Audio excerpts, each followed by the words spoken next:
presented by RRB Music present. जहिया से आइल न ससुरा से नहीं जहिया से आइल न ससुरा से नहीं ओकर छौड़ा रातो दिन हमरा घरे रहता।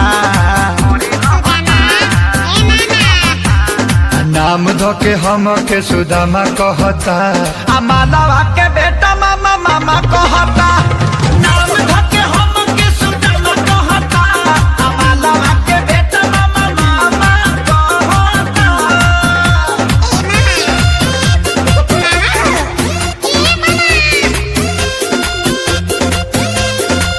Presented by RRB Music present.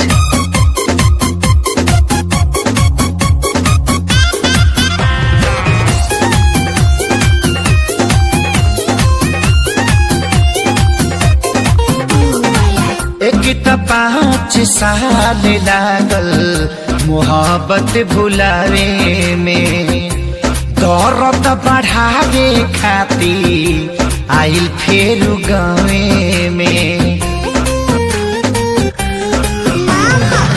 एक 5 साल लागल मोहब्बत भुलावे में, दर्द बढ़ावे खाती आइल फेर गावे में। मन करे खाली जहां हमरा पर टूटल बा कहर, अपना माई के उ सोना हमके तामा कहता। नाम धोके हम के सुदामा कहता आ मालावा के बेटा मामा मामा कहता। नाम धोके हम के सुदामा कहता आ मालावा के बेटा रे मारे रे झपड़ में हाथ देला भाग तहरी माई।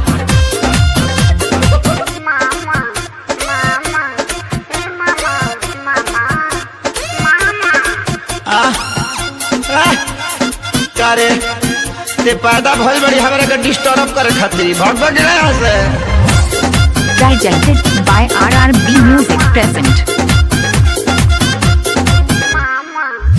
मारेला दे हतिया ताना होई न बारदास जी, पूरा इज्जत के हमारा भइल सत्यानाश जी। मारेला दे हतिया ताना होई न बारदास जी, पूरा इज्जत में भाई हो गइल बास जी। कैसे मिलाई हम न रहिले रातो दिन घर, खेसरिया के फाटल पाए जामा कहता। नाम धोके हम के सुदामा कहता आ मालावा के बेटा मामा मामा कहता। नाम धोके हम